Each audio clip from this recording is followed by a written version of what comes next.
नमस्कार साथियों, डिजिटल गुरु क्लास में आप सभी का स्वागत है। दोस्तों, आज की जो हमारी क्लास है वो है माइक्रोसॉफ्ट एक्सेल से संबंधित महत्वपूर्ण प्रश्नों पर। एग्जाम से संबंधित महत्वपूर्ण जो भी प्रश्न हैं उन सभी प्रश्नों पर हम इस क्लास के अंदर बात करने वाले हैं। तो बिना किसी देरी के हम हमारी इस क्लास को स्टार्ट करते हैं। पहला प्रश्न आपको दिया गया है, एमएस एक्सेल वर्कशीट चार्ट बनाने के लिए मुख्य भाग क्या है। यानी एमएस एक्सेल की वर्कशीट में अगर हम कोई चार्ट बनाना चाहते हैं तो चार्ट बनाने के लिए जो मुख्य भाग हैं वो कौन कौन से होते हैं ये हमें इसमें बताना है। तो जो विकल्प है उसमें दिया है डेटा सीरीज, डेटा लेबल और ग्रिड लाइन होता है। इसके अलावा क्लिप आर्ट या फिर शेप्स होता है, बुलेट या फिर हेडर होता है या फिर पेज नंबर होता है। तो जो भी चार्ट होते हैं उस चार्ट के जो मुख्य भाग होते हैं उनके नाम है डेटा सीरीज, डेटा लेबल और ग्रिड लाइन। तो हमारा ए विकल्प है ये इस प्रश्न का सही आंसर है। अगला आपका प्रश्न है, एमएस एक्सेल में चार्ट बनाने के लिए स्टेप होंगे। यहां पे चार्ट बनाने की स्टेप के बारे में आपसे पूछा गया है कि भैया चार्ट बनाने के लिए हमें कहाँ पर जाना होता है और कहाँ पर क्लिक करना होता है और किस प्रकार से हम चार्ट बना सकते हैं। तो विकल्प में आपको दिया है यहाँ पे सबसे पहले डिलीट डेटा, सेलेक्ट चार्ट। अगले में दिया है इंसर्ट चार्ट और शो पे क्लिक करेंगे। उससे अगले में सेलेक्ट करेंगे सबसे पहले किसी डेटा को, फिर इंसर्ट टैब में जाएंगे और सेलेक्ट चार्ट टाइप यानी चार्ट के टाइप को सेलेक्ट करेंगे। और डी विकल्प में आपको दिया है कॉपी करेंगे डेटा को और सेलेक्ट शेप में करेंगे। तो चार्ट बनाने की जो सही स्टेप है वो क्या है, सबसे पहले हमें किसी डेटा का चार्ट बनाना होता है तो डेटा को सेलेक्ट करेंगे। तो सेलेक्ट डेटा, इसके बाद इंसर्ट टैब में जाएंगे और सेलेक्ट चार्ट टाइप यानी चार्ट के किसी भी टाइप को सेलेक्ट करेंगे। तो प्रश्न का जो सही आंसर है वो आपका सी विकल्प है। अगला है आपका, एमएस एक्सेल में किस टैब से आप टेक्स्ट बॉक्स, पिक्चर, चार्ट इत्यादि इंसर्ट कर सकते हैं। देखो ये प्रश्न अपन ने माइक्रोसॉफ्ट वर्ड में भी पढ़ा था, उसमें भी टेक्स्ट बॉक्स, पिक्चर, चार्ट लेने के लिए बोला गया था। तो एक्सेल में, वर्ड में, पावर पॉइंट में किसी भी तरीके से अगर हमें ये पूछा जाए कि टेक्स्ट बॉक्स लेना है, पिक्चर लेना है या फिर चार्ट लेना है इत्यादि लेने के लिए कौन से टैब का प्रयोग किया जाएगा, तो ये तीनों के तीनों ही इंसर्ट टैब के अंतर्गत होते हैं। तीनों में ही ये इंसर्ट टैब में होते हैं, चाहे वर्ड में पूछा जाए, चाहे एक्सेल में पूछा जाए, चाहे पावर पॉइंट से पूछा जाए। यहाँ पे एक्सेल से पूछा गया ये प्रश्न। इससे पहले हमने माइक्रोसॉफ्ट वर्ड में ये का यही प्रश्न पढ़ा था, उसमें भी टेक्स्ट, पिक्चर और चार्ट इत्यादि लेने के लिए ही बोला गया था। तो ये सभी चीजें लेने के लिए, टेक्स्ट बॉक्स, पिक्चर, चार्ट इत्यादि लेने के लिए हम इंसर्ट टैब का यूज करते हैं। बाकी आपको फाइल, एडिट, व्यू यहाँ पे विकल्प के रूप में और भी दे रखे हैं। अगला हमारा प्रश्न है यहाँ पर, एमएस एक्सेल का उपयोग कर कौन कौन से चार्ट बनाए जा सकते हैं। ये प्रश्न भी आपका Microsoft Word, Excel, PowerPoint में कॉमन ही है। यानी जो एक्सेल में चार्ट बनते हैं वो के वही आपके माइक्रोसॉफ्ट वर्ड में भी बनते हैं, वो के वही पावर पॉइंट में भी बनते हैं। यहाँ पे ये एक्सेल का प्रश्न है, एक्सेल में एक्सेल का उपयोग करके हम कौन कौन से चार्ट बना सकते हैं। तो यहाँ पे एक्सेल का उपयोग करके हम बार चार्ट बना सकते हैं, लाइन बना सकते हैं, ग्राफ बना सकते हैं, पाई बना सकते हैं। तो सबसे ज़्यादा नाम आपको सी विकल्प में दे रखे हैं, इसीलिए ये सी विकल्प ही हमारे इस प्रश्न का बिल्कुल सही आंसर है। यहाँ पे देखो केवल लाइन और पाई चार्ट दो का ही नाम दे रखा है, यहाँ पे केवल ग्राफ का ही दे रखा है, यहाँ पे बार और केवल लाइन का ही दे रखा है। तो हम यहाँ से 8 से 10 प्रकार के चार्ट बना सकते हैं। तो यहाँ पे सबसे जो सटीक आंसर है वो सी विकल्प है, बार, लाइन, ग्राफ, पाई। और भी है इसमें, डॉट एंड टैब, बबल है, रडार है, इस तरीके के चार्ट इसमें बनते हैं। तो सही आंसर आपका क्या है, जो सबसे ज्यादा नाम दे रखे हैं, जो कि सी विकल्प में है। अगला प्रश्न है आपका, एमएस एक्सेल 2019 में नई वर्कबुक बनाने के लिए शॉर्टकट कुंजी क्या है। तो नई वर्कबुक बनाने के लिए शॉर्टकट कुंजी है कंट्रोल एन। यानी आप कोई भी नई वर्कशीट लेना चाहते हैं तो कंट्रोल एन दबाएंगे। और ऑप्शन के बारे में पूछा जाए तो न्यू ऑप्शन से आप नई वर्कशीट ले सकते हैं। फाइल में जाके आपको NEW न्यू ऑप्शन पे क्लिक करना होता है। शॉर्टकट कमांड आपकी कंट्रोल एन होती है। तो सही आंसर आपका इसका ए विकल्प हो गया। अगला प्रश्न है, मान लीजिए आप केवल उन्हीं पंक्तियों को प्रदर्शित करना चाहते हैं जहां किसी छात्र ने किसी विषय में 70 या 70 से अधिक अंक हासिल किए हैं। तो MS एक्सेल 2010 के भीतर आप किस फीचर का उपयोग करेंगे? तो 70 या 70 से अधिक अंक प्राप्त किए हैं, केवल उन्हीं पंक्तियों को हमें अलग करना है, प्रदर्शित करना है, तो हम इसके लिए जिस फीचर का उपयोग करेंगे उसका नाम है फिल्टर। ये प्रश्न पहले भी आया हुआ है, यहाँ पे ऑप्शन दिया है सॉर्टिंग, रैप टेक्स्ट, फिल्टरिंग और रेफरेंस। तो इसका सही आंसर है फिल्टरिंग। फिल्टर के द्वारा हम क्या करेंगे, जिन बच्चों के 70 या 70 से अधिक अंक आए हैं उनको जैसे ही हम 70% यहाँ पे अंक वाले बच्चों पर टिक करेंगे या 70% अंक पर क्लिक करेंगे तो उन बच्चों का डेटा सामने आ जाएगा, अलग होकर के आ जाएगा, फिल्टर होके आ जाएगा जिन्होंने 70 से अधिक अंक प्राप्त किए हैं। तो सही आंसर इसका फिल्टरिंग हो गया। अगला प्रश्न है, आपके पास छात्रों के नाम और उनसे संबंधित परीक्षा अंकों के साथ में एक डेटाबेस है। आप ये जानना चाहते हैं कि कितने छात्रों ने 90 से ऊपर अंक हासिल किए गए हैं, तो आप किस MS एक्सेल फंक्शन का उपयोग करेंगे? ये प्रश्न भी दोबारा आया हुआ है। यानी 90 से ऊपर जिन बच्चों ने अंक प्राप्त किए हैं उन बच्चों को हमें फॉर्मूले के द्वारा अलग करके बताना है या उनके डेटा को फॉर्मूले के द्वारा हमें पता करना है। तो इसके लिए मैंने आपको बताया था कि उन छात्रों की संख्या हमें बतानी है। तो छात्रों की संख्या बताने के लिए हम काउंट, और चूंकि 90 से ऊपर अंक हमें प्राप्त किए हैं उन्हीं बच्चों को बताना है, तो यहाँ पे कंडीशन हो गई, तो यहाँ पे इफ लगा देंगे। तो काउंट इफ फॉर्मूला यहाँ पर आपका इसका आंसर हो जाएगा, जो कि 90 से ऊपर प्राप्त करने वाले, अंक प्राप्त करने वाले बच्चों के बारे में बताता है।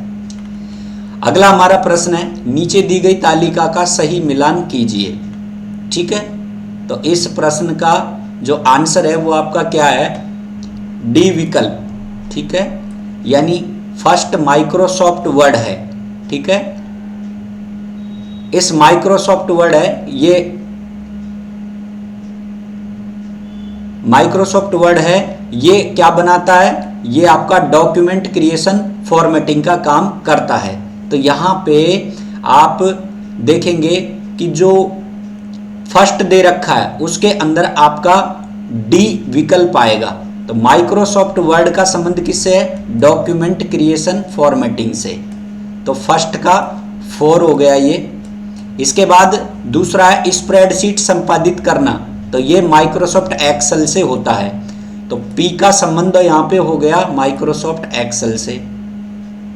इसके बाद प्रेजेंटेशन डिजाइन करना, तो प्रेजेंटेशन डिजाइन क्या करता है?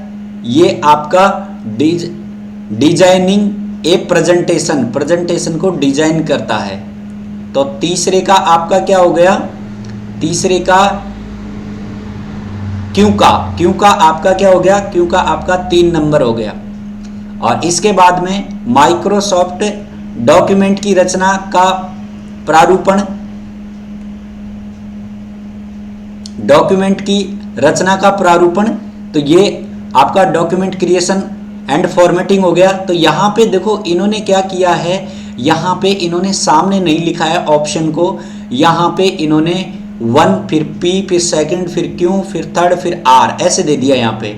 तो यहाँ पे अपन ने ऊपर जैसे माइक्रोसॉफ्ट वर्ड पढ़ा था, तो माइक्रोसॉफ्ट वर्ड का आंसर यहाँ पे क्या है? माइक्रोसॉफ्ट वर्ड का आंसर है यहाँ पे R, ये डॉक्यूमेंट संरचना। फिर स्प्रेडशीट इन्होंने दे दिया, तो स्प्रेडशीट का आंसर क्या है? Microsoft Excel. तो पी का 2 नंबर हो गया आंसर में। और प्रेजेंटेशन डिजाइन का क्या हो गया? प्रेजेंटेशन डिजाइन का हो गया आपका माइक्रोसॉफ्ट पावर पॉइंट से। तो क्यू का 3rd हो गया। तो ऐसे डी विकल्प हमारे इस प्रश्न का बिल्कुल सही आंसर है।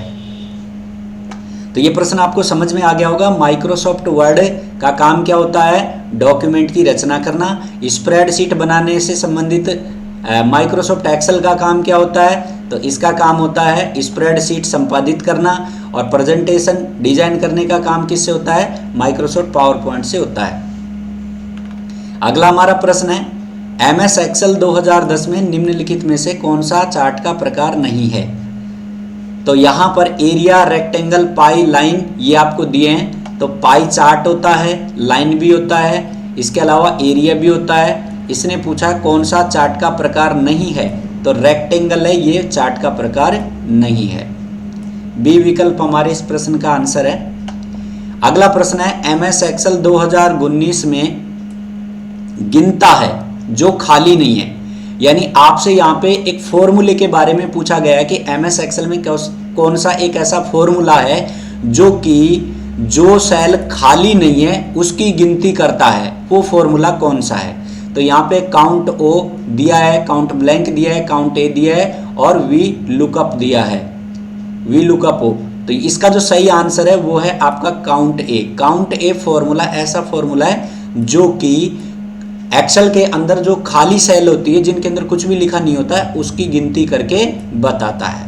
तो सी विकल्प हमारे इस प्रश्न का बिल्कुल सही आंसर है।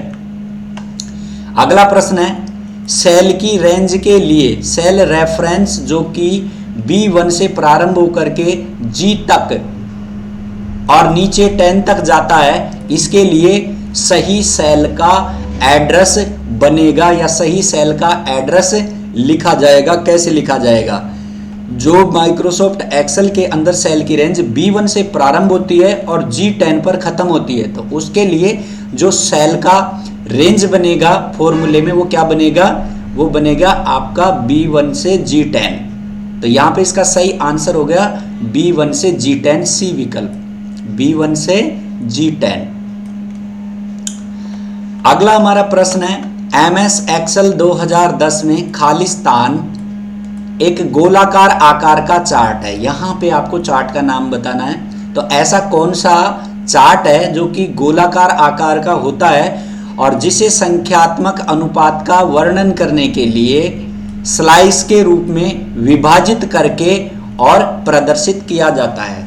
तो इस प्रश्न में आपसे पूछा गया है कि माइक्रोसॉफ्ट एक्सेल में ऐसा कौन सा एक चार्ट है या चार्ट का प्रकार है जो कि गोल आकार का होता है और किसी संख्या के अनुपात को वो स्लाइस में विभाजित करके बताता है। तो यहाँ पे जो ऑप्शन दिए हैं वो है column chart, pie chart, bar chart और लाइन चार्ट। तो भैया जो गोल होता है और संख्या के अनुपात को स्लाइस में विभाजित करके बताता है वो चार्ट पाई चार्ट होता है।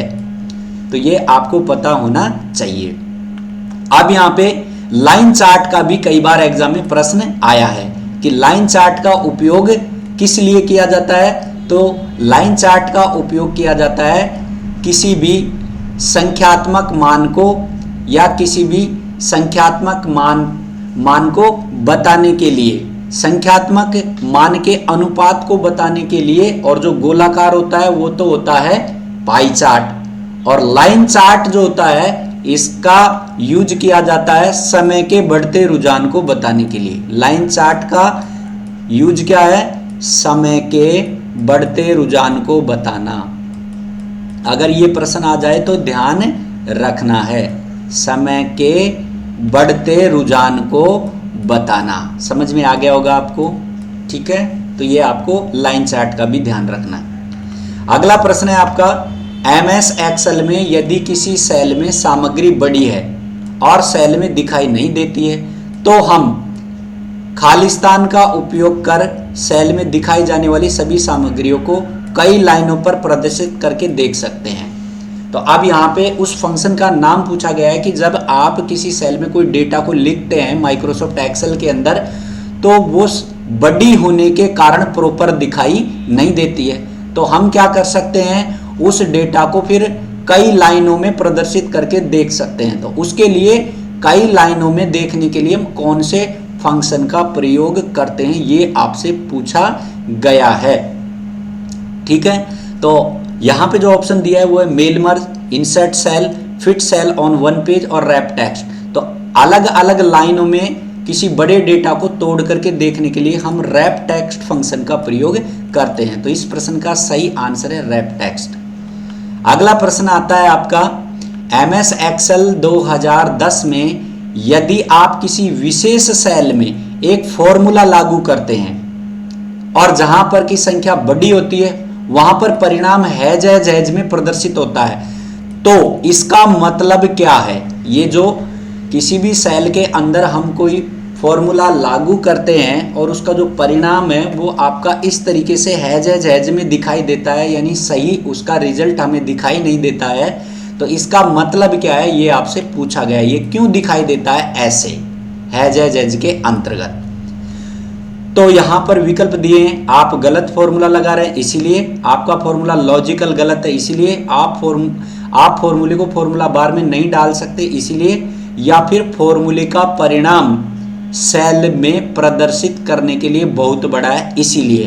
तो बिल्कुल यहां पर इसका आंसर यही है कि जब हम कोई भी जो परिणाम होता है वो परिणाम अगर हमारा हैज में दिखाई देता है तो उसका कारण क्या है, फॉर्मूले का परिणाम सेल में प्रदर्शित करने के लिए बहुत बड़ा है।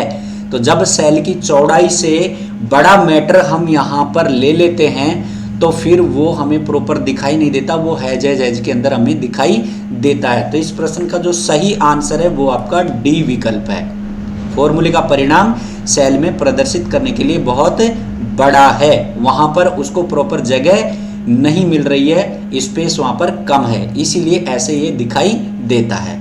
तो साथियों फिलहाल इस क्लास के अंतर्गत इतना ही।